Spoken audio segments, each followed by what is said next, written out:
ঠিক যেন মনে হচ্ছে নতুন বইয়ের ঘুমটা খোলা হচ্ছে। চিংড়ি মাছের গায়ে হলুদের পালা। হ্যালো এভরিওয়ান, আসসালামু আলাইকুম। আজকে আপনাদের সাথে শেয়ার করব প্রবাসী বউদের ক্রাশ খাওয়ার মতো একটা রেসিপি, চিংড়ি মাছের পাতুরি। চলে এসেছি চিংড়ি মাছ নিয়ে, আর এখানে আমি এরকম সাইজের কয়েকটা চিংড়ি মাছ নিয়েছি। আপনারা চাইলে ইলিশ মাছ বা অন্যান্য যে কোনো মাছ দিয়ে এই পাতুরিটা রান্না করতে পারেন। তো আমি চিংড়ি মাছগুলো ভিজিয়ে রাখবো, পরবর্তীতে কেটে নেব। তো এখন যেটা করব, 2 ধরনের সরিষা ভিজিয়ে নেব, কারণ সরিষাগুলো বেটে নিতে হবে, আর এই রান্নার মধ্যে অবশ্যই সরিষা চাই। তো আমি এখানে 2 ধরনের সরিষা ভিজিয়ে রাখতেছি। অবশ্যই সরিষাটা পরিমাণ মতো কাঁচামরিচ ও নুন দিয়ে বেটে নেবেন, নয়তো ব্লেন্ডার করে নেবেন। যাই হোক, তার মধ্যে আমি যেটা করব, একটা মশলা তৈরি করব। পরিমাণ মতো সরিষার তেল দিয়ে দিচ্ছি একটা ফ্রাই প্যানে, আর কিছুটা আদা আর রসুন দিয়ে দিচ্ছি। এটা অবশ্যই পরিমাণ মতো দিতে হবে। একটু ভেজে নিয়েছি, তারপরে দিয়ে দিচ্ছি 3টা কাঁচামরিচ, চাইলে বেশিও দেওয়া যাবে, 4-5টা শুকনো মরিচ আর কয়েক চিমটি জিরা।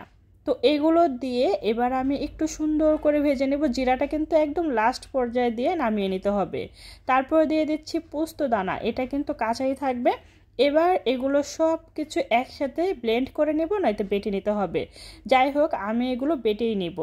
আর চিংড়ি মাছগুলো বেছে নিব, কারণ সব কিছু গুছিয়ে নিলে আমার কাছে মনে হয় রান্নাটা তাড়াতাড়ি হয়, এমনকি পারফেক্ট হয়, কোনো প্রকার ঝামেলা থাকে না। তো এই যে আমি সব কিছু গুছিয়ে নিয়েছি, চিংড়ি মাছগুলো খুব সুন্দর করে একদম কেটে ধুয়ে ক্লিন করে নিয়েছি। আর যেটা করেছি, ওইখানে সরিষা বাটা, কাঁচামরিচ দিয়ে আর নুন দিয়ে সরিষা বেটে নিয়েছি, আর ওই মশলাটাও বেটে নিয়েছি। নিয়ে নিয়েছি স্বাদ মতো নুন, হলুদের গুঁড়ো, লাল মরিচের গুঁড়ো ও ধনিয়া গুঁড়ো। অন্য দিক দিয়ে পেঁয়াজ পাতা কুচি করে নিয়েছি, পেঁয়াজ কুচি করে নিয়েছি, আস্ত কিছু কাঁচামরিচ, সেই সাথে লাউ পাতাগুলো নুন দিয়ে ভালোভাবে কচলে নিয়েছি। এতে করে পাতাটা অনেকটা সফট থাকবে।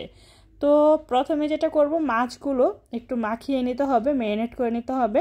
একটা পাত্রের মধ্যে সব ধরনের মশলা নিয়ে নিচ্ছি। একদম যা যা মশলা নেওয়ার দরকার সব কিছু আমি এক এক করে নিয়ে নিচ্ছি।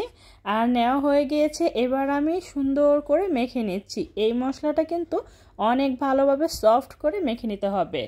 এবার হচ্ছে চিংড়ি মাছগুলো দিয়ে দিব। আর চিংড়ি মাছের গায়ে হলুদের পালা। ঠিক যেন মনে হচ্ছে না গায়ে হলুদ হচ্ছে চিংড়ি মাছের। তো যাই হোক, চিংড়ি মাছগুলো সুন্দর করে ম্যারিনেট করে নিয়েছি।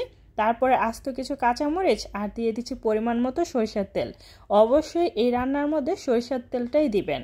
তো ভালোভাবে সুন্দর করে আবারও একটু মাখিয়ে নিচ্ছি। আর এটা সুন্দর করে মাখানো হয়ে গেলে অন্ততপক্ষে 10 মিনিট রেস্টে রাখবেন। তারপরে নিয়ে নিয়েছি লাউ পাতা। লাউ পাতার মধ্যে মাছগুলো দিয়ে সুন্দর করে মুড়িয়ে নিতে হবে। তো লাউ পাতাটা আমি পারফেক্টভাবে বিছিয়ে নিয়েছি, আর মাছগুলো দিয়ে উপরে আরও একটা পাতা দিয়ে সুন্দর করে মুড়িয়ে নিচ্ছি। অবশ্যই চারদিক দিয়ে ভালোভাবে মুড়িয়ে নিতে হবে, যাতে করে এই মশলা সহ মাছগুলো কোনো দিক দিয়ে বের না হয়ে যায়। একটা কড়াইয়ের মধ্যে ওই যেটার মধ্যে আমি মশলাটা ভেজেছিলাম, ওইটার মধ্যে আরও কিছু সরিষার তেল দিয়ে একটু ভালোভাবে গরম করে নিয়েছি। তারপরে মোড়ানো সেই মাছের মোড়ানো লাউ পাতাটা দিয়ে দিয়েছি। এবার আমি ঢাকনা দিয়ে ঢেকে দিচ্ছি। আর অবশ্যই চুলা আঁচটা মিডিয়ামে রাখবেন। দেখতেই পাচ্ছেন সুন্দর করে হয়ে গিয়েছে। আমি একটু উল্টে পাল্টে দিচ্ছি।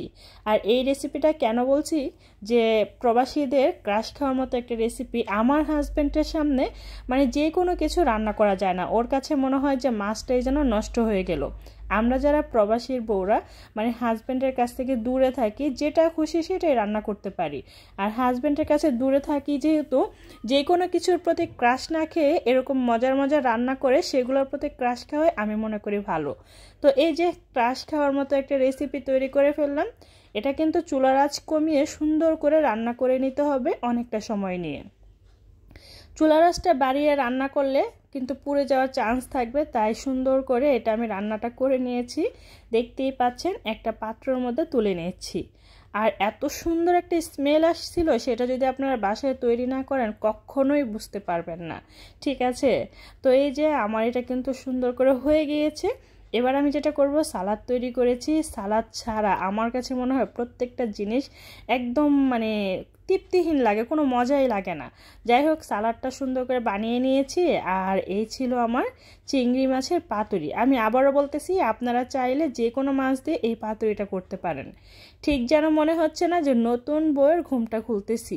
অনেকটাই গরম ছিল, যার কারণে আমার হাতে অনেক বেশি লাগতেছিল।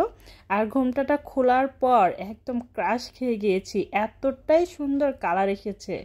এই তো গরম গরম ভাতের সাথে চিংড়ি মাছের পাতুরি আর অনেকগুলি সালাদ, সেই সাথে লেবু আর ছিল বোম্বাই মরিচ।